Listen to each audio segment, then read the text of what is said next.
Olá, alunos e alunas. Como combinado nos outros vídeos, né, eu estou postando ali em cada vídeo algum conteúdo, um comentário sobre as atividades de duas questões, de 2 semanas. Então, a gente já fez 2 vídeos, né, com as semanas 1 e 2, e o outro vídeo com as semanas 3 e 4. Agora, para a gente fechar aqui, né, com as atividades do PET 2, a gente vai estar fazendo o vídeo das semanas 5 e 6.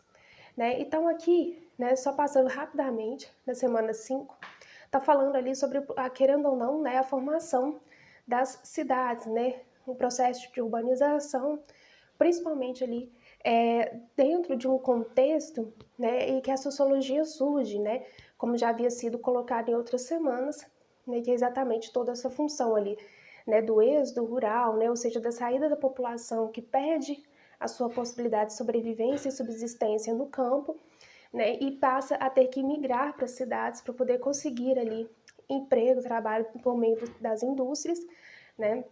Lógico que a gente sabe que esse processo vai desencadear vários problemas sociais, né, igual você sempre vê também em aulas de geografia, né, que sempre comentam muito sobre isso, né, que você tem aumento da violência, da miséria, né, nem é tanto só da pobreza, mas sim da miséria, né, de pessoas, né, que passam ali, né, o aumento da prostituição, né, principalmente, né, em via das mulheres, a gente sabe, infelizmente, a entrada no mercado de trabalho é mais complicado. Até mesmo no período da Revolução Industrial, você teve um aumento da prostituição entre as mulheres, por mais que fosse uma mão de obra mais barata para a indústria naquela época, né, em pleno século XIX, XVIII, você ainda assim, né, quando você passa a ter ali alguns direitos sendo conquistados pela classe trabalhadora, você tem, infelizmente, essas perdas, né? Por quê?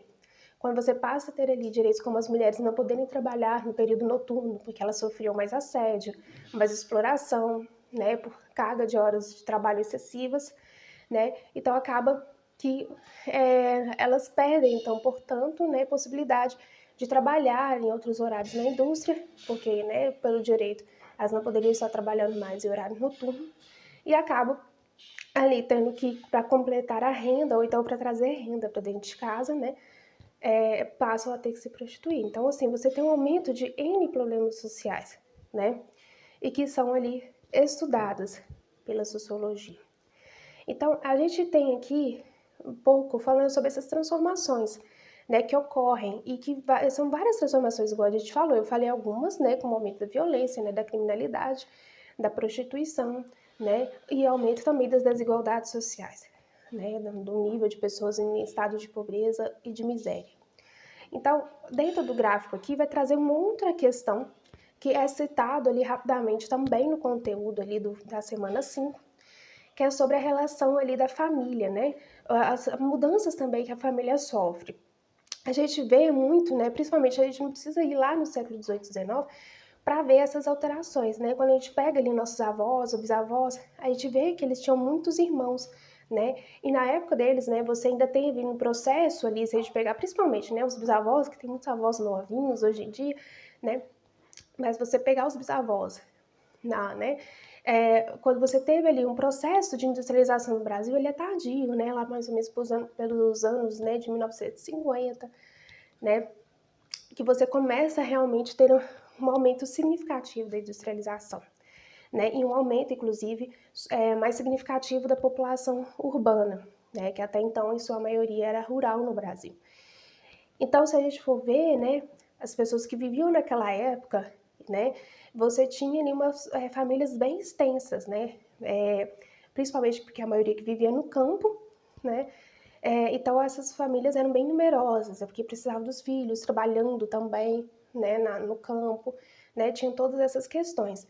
E quando você vem ali para os centros urbanos, onde isso não é tão mais possível, né, infelizmente às vezes você até vê algumas famílias, né, que são mais numerosas e acabam, né, muitos dos filhos têm que trabalhar, né, nos sinais, né, mais de trânsito, etc.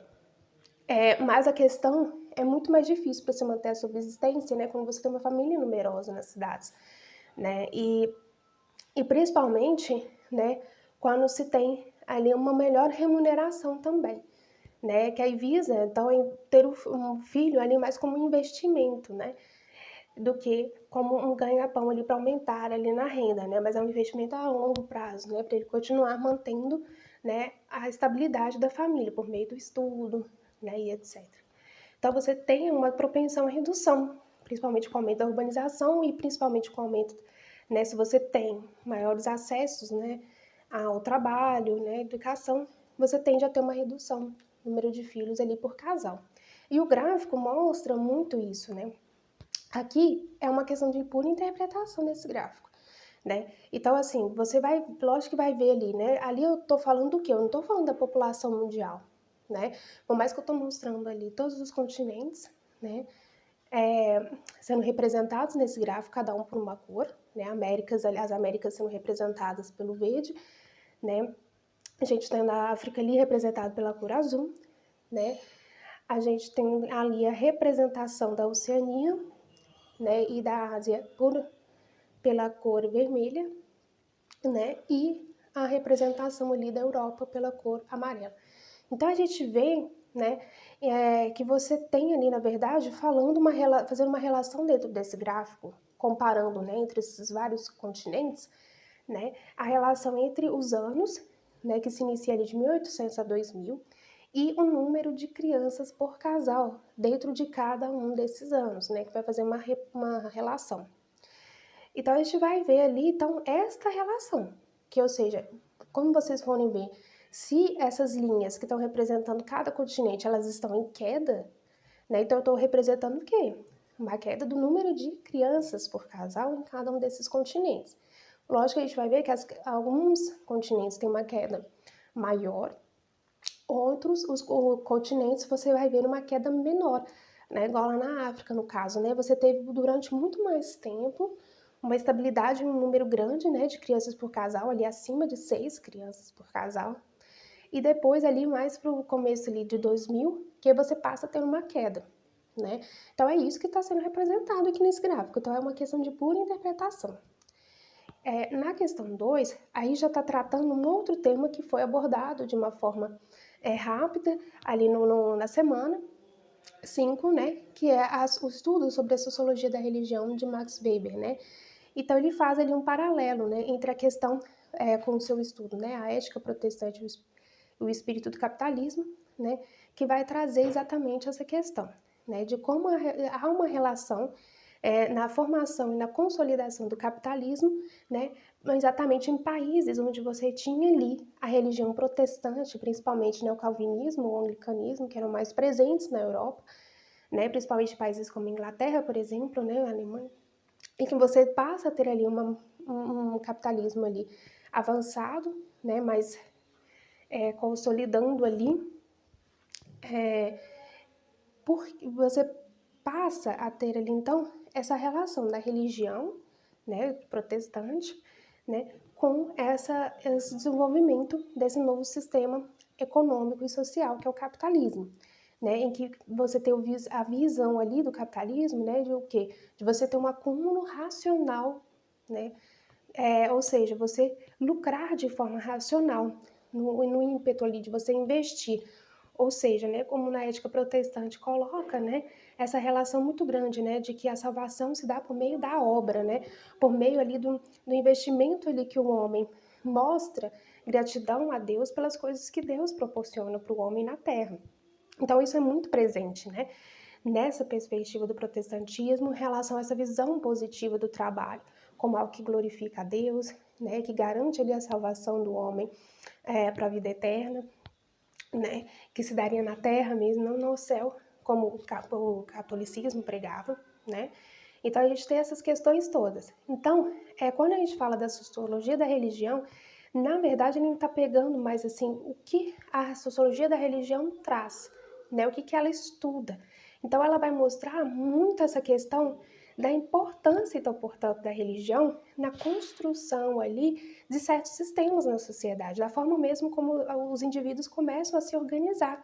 Então, o trabalho não vai ser tão mais visto igual você tinha, né? Principalmente na Idade Média, pela nobreza, que até então, tecnicamente, eles não trabalhavam, né? Eles simplesmente tinham renda por ter terras e por ter servos para trabalhar para eles.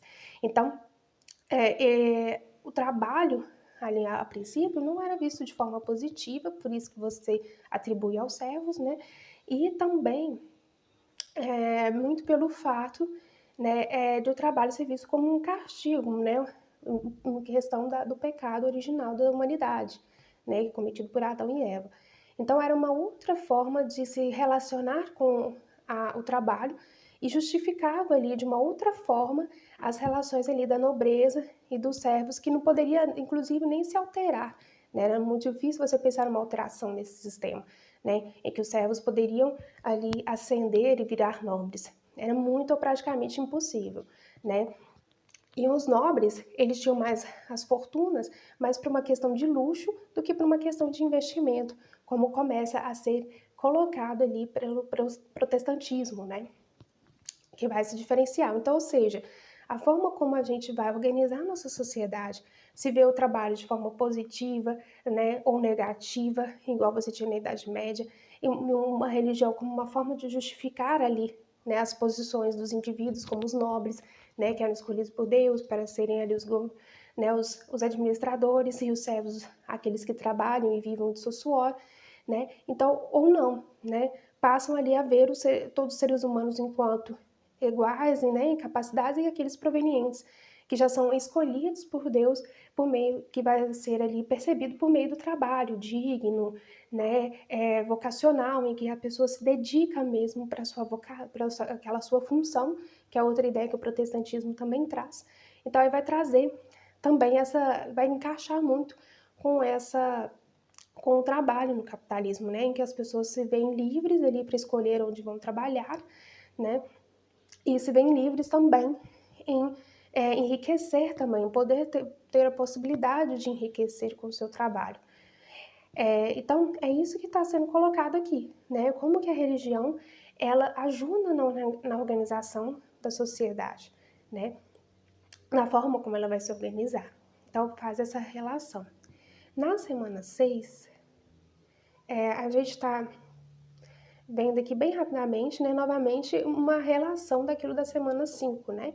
Que é a relação principalmente da formação ali do crescimento populacional com o desenvolvimento industrial, com o desenvolvimento das grandes cidades, né? E a relação principalmente, né, que a gente percebe, né, com isso, como você cria ali uma sociedade cada vez menos não é menos mais desestruturada, na verdade, que eu queria dizer, né, mais desestruturada, menos ali capaz, né, de garantir ali o acesso igual para todos, né? Não porque está tendo um crescimento, não, porque você não tem um planejamento e esse planejamento, esse não planejamento é planejado, na verdade, né? É muito bem aproveitado para poder justificar essas desigualdades. Então, principalmente quando a gente vê aqui esses gráficos, esse mapa que mostra muito bem isso, né? Como essa falta de acessibilidade, ou seja, essa falta ali de garantir acesso a todos de forma igual, né? Inclusive, né, os espaços onde você tem maiores fontes de trabalho, como no centro, maiores fontes ali de cultura, como no centro, em que você tem o teatro, né, em que você tem vários museus concentrados, onde você tem, né, maior ali serviços culturais e inclusive, né, de subsistência, né, como muitos trabalham ainda no centro, né, e como eles moram longe desse centro, né, e como as condições para chegar nesse trabalho são precárias. Então, tudo isso, né, é mostrado e apresentado aqui na sexta semana. Então, no gráfico, ele vai estar mostrando novamente essa relação dessa má distribuição ali dos serviços, principalmente da educação, em relação ali também à oportunidade e inserção no mercado de trabalho. Então, quando a gente vê aqui, é novamente uma questão de interpretação, né? Aqui, quando eles colocaram na semana, né, que aqui eu estou olhando pelo material, pelo PET, né, aqui vocês vão ver que o gráfico está diferente do que eu coloquei no formulário de vocês, porque aqui eles fizeram um recorte daquele gráfico, mas os dados são os mesmos, tá? Então, vocês vão fazer só uma comparação, é só analisar bem, né? Se em relação ao ensino médio completo ali, você tem uma taxa maior de desemprego do que em relação àqueles que têm o ensino médio completo. É uma relação significativa, porque você tem ali uma queda de 7% de um para outro, em relação ao desemprego, né? Então, ou seja, quem tem o ensino médio completo tem mais possibilidades de conseguir se inserir no mercado de quem tem o ensino médio incompleto. É isso que está sendo mostrado aqui. E olha a relação até mesmo você ter um ensino superior, por mais que seja, mesmo que seja ali, né, superior, mas ele é incompleto, olha só que significativo também, né? Você tem ali duas vezes maior as chances, né, de você ter ali pessoas desempregadas do que uma pessoa que já concluiu o ensino superior. Então, ou seja, não basta você ter ensino superior, né? Você tem que ter completado ele, né? E olha como que é significativo essa representação de quem tem o ensino superior incompleto, né? Que tem o dobro de chance de estar desempregado do que aquele que tem o ensino superior completo. Então, é só reparar e prestar atenção nesses dados. Na questão 2, aí está falando sobre a questão do trabalho, né? Por aspectos geracionais. Né? Aí já está falando da relação dos jovens, né, e a inserção deles no mercado de trabalho em relação aos adultos. Infelizmente, né, muitos de vocês com certeza devem passar por isso e devem ver muito bem isso, né, como que a inclusão dos jovens é muito menor no mercado de trabalho, é muito mais difícil no mercado de trabalho do que um adulto, né, principalmente. Por isso que muitos, né, já procuram por meio de programas como Jovem Aprendiz, já ter ali uma certa experiência para conseguir melhor se inserir no mercado de trabalho, né? Porque infelizmente, né, uma das associações que se faz em relação ao jovem é pela baixa preparação, né, tanto por experiência quanto pelo fato de, às vezes, né, não ter ali uma formação melhor, né, um curso técnico que seja, né, alguma coisa no sentido de inseri-lo ali melhor no mercado de trabalho, né? Então, a gente tem vários desses desafios, né? E principalmente, né, para um país que vive em crise também, né, como qualquer outro país nesse sistema nosso, vive em crise e depois volta, né? Então você tem uma grande possibilidade ali de pessoas também mudando o tempo todo. E fora também o aumento da tecnologia, né, faz com que você aumente cada vez mais as necessidades se alterarem, né, no mercado de trabalho. Então a forma, né, o tipo de mão de obra vai sendo exigido ali de outras formas, né? Vai ser exigido ali cada vez maior capacitação, e não só uma única capacitação, mas vários tipos de capacitação, atualização, né? Para poder acompanhar essas mudanças no mercado de trabalho. Então, são várias questões ali que vão atrapalhando essa inserção dos jovens no mercado de trabalho. E uma das questões que vocês estão vendo muito agora, principalmente com a pandemia, né? Que a gente, lógico, presta atenção no que vocês falam, né, os poucos que a gente consegue entrar em contato, e falam muito disso, né? Essa questão de você ter essa obrigação dentro de casa, né, de ajudar dentro de casa com o trabalho, ou de ajudar em casa para garantir com que seus pais possam trabalhar tranquilamente, né, tendo que cuidar de alguém da família, cuidar dos seus irmãos. Então a gente sabe disso tudo também, essas responsabilidades, né, que não, lógico, são diferentes, né, entre jovens ali, né, que dependem da educação pública e jovens que dependem de uma educação particular. A gente sabe que é muito diferente, né, essas questões. Então, é isso que está sendo falado. É novamente uma questão de interpretação, né, porque basicamente ali os dados já estão contidos nesse texto que vem na questão 2. Então, basta saber interpretá-los. E fechando aqui, eu quero colocar aqui bem claro para vocês algo que é trazido no material e que eu acho muito interessante essa mensagem, uma mensagem aqui para vocês, né? Que terminamos essa semana abordando a importância da educação na nossa vida, seja para inserção no mercado de trabalho, seja para um maior entendimento do mundo e como suas desigualdades afetam a educação. Desculpa, vamos lá, né? Então, olha só, está mostrando a importância da educação na nossa vida, seja para a inserção no mercado de trabalho, seja por um maior entendimento do mundo e como suas desigualdades nos afetam. A educação é o caminho para um mundo melhor. Então é isso tudo, né, que a gente está colocando aqui o tempo todo, né? A questão de você ter acesso ao conhecimento e poder pensar sobre ele por meio dessas atividades, por meio dos vídeos que a gente posta, por meio das correções que a gente posta para vocês.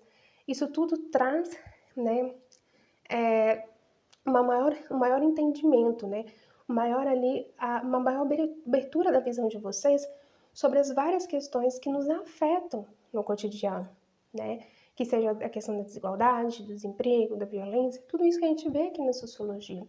a questão do racismo, que a gente também discutiu, né, em semanas anteriores, né, tudo isso, como é importante conhecer e saber, né, pensar sobre aquilo, não apenas conhecer e saber que existe aquilo, mas pensar sobre aquilo, como ele surge, por quê, né, o que leva aquilo ali, né, quais as teorias, as justificativas por trás. Tudo isso a sociologia ajuda vocês, né, e é por meio dessa educação aqui que a gente está falando, né, como ela é importante, não só por essa visão do mundo, mas também para a inserção de mercado de trabalho, como vocês podem ver, por essa atividade mesmo, que já está mostrando bem isso, ok? Então, por hoje, gente, é isso. As próximas postagens vão ser relativas às atividades complementares. Vou estar postando os gabaritos, né? Vou só esperar encerrar dessa semana 6, que aí eu vou estar postando os gabaritos para vocês, beleza? Então, no mais é isso, né? Não vão estar comentando os gabaritos, porque eu já estou comentando aqui pelos vídeos. Então, vou postar apenas ali as respostas mesmo, tá? Então é isso, tá, gente? Até mais.